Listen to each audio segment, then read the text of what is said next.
Hello, this is Moralibus, and this will be one of my first videos that I'm going to put up. I'm just doing this to show the world that I'm currently working on. This is a view from above. It's a village that I've kind of overhauled. Used to be a standard plains village. This world was created in 12W24 snapshot, and it's set with large biomes.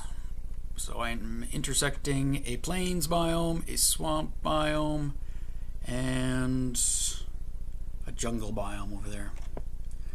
So yeah, let me show you around. Here's just a view from above. I'm standing on top of my cathedral, which is the tallest thing in this village. On the far right, just outside the village, in the water, you can see a little weird glass thing. That's a mob evader. There's a skelly spawner under there. So that's where I harvest all my arrows. A bunch of very basic tree farms. No automation, just plant them and chop them down. And just a roof over top of the oak ones to prevent them from growing branches. Got a few houses down there. In the middle of the screen with the bushes is my warehouse or storage area. Behind that there's a few shops. Up in the far left corner is like a little condominium I built for the villagers.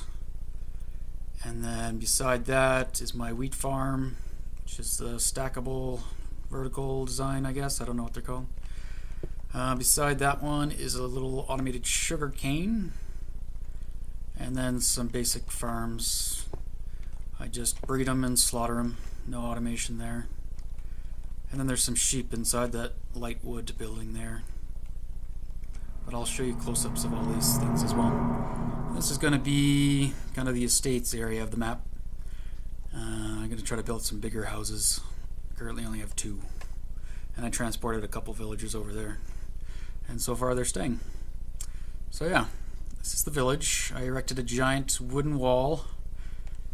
It's kind of supposed to look kind of like a, how you describe it, giant log type of fence, like a barrack. I don't know. It's supposed to be just a heavily fortified wall to kind of isolate the village from the outside danger world. But yeah, let me get down from here and I'll show you some more stuff. Okay, here we are. This is just a view from the other side, and shows the cathedral there in the middle. I kind of made that my feature build of the village, so I want to make sure it stays the tallest, and we'll take a closer look at it shortly. But let's start the tour. Let's get down off this wall, get back into normal mode. This is the outer wall. I'm going to change it now that sideways logs are out. And I started to over on this other side, which I can maybe show you. Maybe I'll take a look from outside. Here I got some other little farms. Not automated, just pumpkin, melon, and then that little reed farm over there. See if I can make it in there. Hey! So yeah, this is, I think, going to be the new design for the wall. Not too sure. I might start with that. Alright, hopefully these aren't too loud. Basic farms, as I mentioned, I just let them breed up until they can barely move in there, and then slaughter them. Built this little chicken thing, put eggs in the top. I use arrows because I have tons of them. And slaughter them to get chicken and feathers. I think I saw Etho build it, or build something similar. I don't remember if he used arrows or fire. But yeah. Here's the sheep up close. Nothing special, and again, not my idea, but I thought it was pretty good for just simple to get a little bit of wool. I don't need lots of it. Okay. Annoying, loud, get out of here. Okay, and chickens, won't get too close.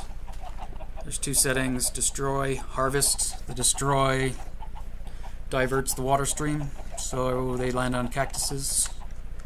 And that's because these guys lay way too many eggs.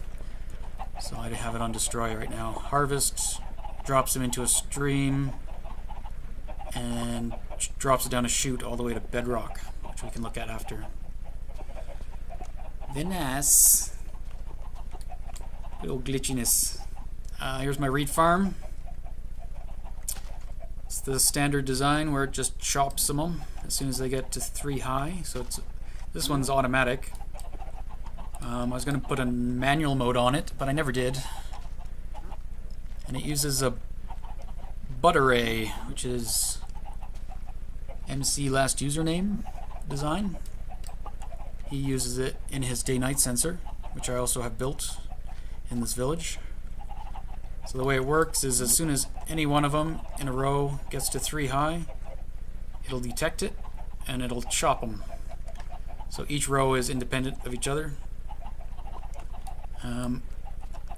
MCLastUsername actually just created a similar design in his own world. However, his is far more efficient than mine. He notified me that if you get it to chop it as soon as one grows to 2 high, you're not wasting any growth. So it's much more efficient. So I may redo this one. And if I do that, I think I might be able to fit 3 in the space of 2. Or I might just leave this one and build a giant one underground. And then I could get rid of that outside manual one. Wheat farm. I actually just tested it. And I was recording, but I had the volume up way too loud, and yeah, I'm gonna have to re-record. But this design is just the stackable. The water's at the top, and you press a button, or I have mine hooked up to a button. That's hooked up to a resetting NS NOR latch on time delay. So yeah, the water comes, gets to the end, and washes all the wheat down. This one's, I think, slightly different than some of the ones you see. Again, this design's not mine. I saw Tyken do it on Redstone Wars by Generic B. So on each side is open, which only allows for 6 rows, but that's okay. So as the water is going down, the wheat actually gets down there a lot faster because it drops all the way down to the bottom. So it doesn't have to snake through, which makes it fairly quick. And the only thing I use wheat for is to breed my animals anyway. So yeah, that's that guy.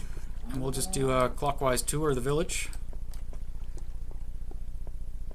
These are my condos for my villagers. And a pig. How'd you get out? Or he probably spawned. So I got 18 condominiums here. They're all designed the same way. I furnished them for the hell of it, with pretty much the same design, except for paintings are random. But yeah, I got 18 homes for those guys, and they seem to pretty much just stay here, except for the ones I've locked into here, who are my blacksmiths. And I use them for toolage. So there's 2 stories to this guy. I guess this guy needs a little bit of help getting up. There you go, buddy. I'll mention it. Oh, that's a pretty cool trick. Woo! Hey! You do that. Yeah, so, same thing. Oh, it's the rain. Can I sleep?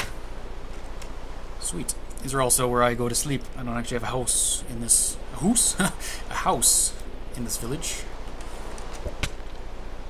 Wow. Pro. Okay, let's do that on purpose this time. Okay, yeah, so that was the blacksmith. I didn't really show you it, but nothing too fancy. A little whatever furnace thing, smelter, and a very cramped design inside. I kind of wanted it to be wood. I didn't want it to all be stone. So it's kind of double layered, which kind of brings it in. Yeah. These were originally shops. I'm going to destroy them because I don't like them anymore. I originally had 5 of them in a row. And I was going to have one for each villager type, but yeah, I didn't really like them. Yeah, there used to be a thingy, that word. Wow, counter, there we go. Awesome. So they couldn't get out. And yeah, that's what I was going to use, but I decided I don't really like them, so I'm probably going to try to build some bigger houses or shops, kind of like the blacksmith for each one. Here are some more houses. These were the first ones I built. Nothing too fancy. Trying to make them unique. So yeah, it's a nice skylight there. Totally planned. Totally planned. Ow. The villagers don't even come here. They used to, because these were the first houses, and they've slowly been migrating to the south, and now they just stay at the condos. Another home, and another home. The tree farms, a little closer. Slimes, obviously. Which I can show you later if you really want to see the pads. Okay, here is where I've hidden, pro jump, hidden the day-night sensor. It's right down here in between the wall where you see the water. If you want to see how it works, I recommend checking out MCLastUsername's design. It's really cool. This is the 12-time one. It has 12 grass blocks for a day and 12 grass blocks for night. So it works pretty quick, I must say. Yeah, since we could grow nether wart, I've been throwing it everywhere, but I think it's overdone, so I might scale that back some. It's the cathedral, the backside. Used a lot of stairs and Ehotslabs. Tried to make something unique. I like it. It's not phenomenal, but it'll do. It's not huge, but I'm trying not to do any epic builds, so I'm not sure if I would complete them. So I try to do just a bunch of little projects on this in this world. So yeah, I will go in here. Here I've got my potions, brewing stands. This design was created by CNBMinecraft. It's a pretty cool design. I've pretty much taken it exactly how he built it, just changed the blocks and yeah, and put ice up there, which I think he mentions as well in his video. How it works, you got your potion types in the middle there, and you've got your modifiers by the levers. So you pick modifier of your choice or choices, and you hit a button, and it'll provide you with 3 jars or bottles, your nether wart, and your ingredient, and whichever modifier you choose. To refill, I just put in this door, which I left open.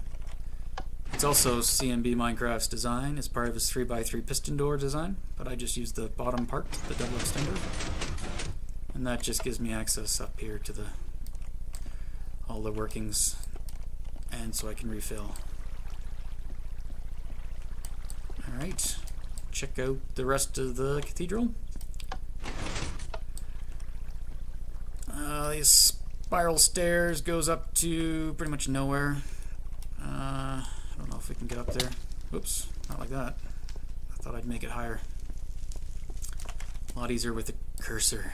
Okay, so I just have fire, so this thing gives off light at night.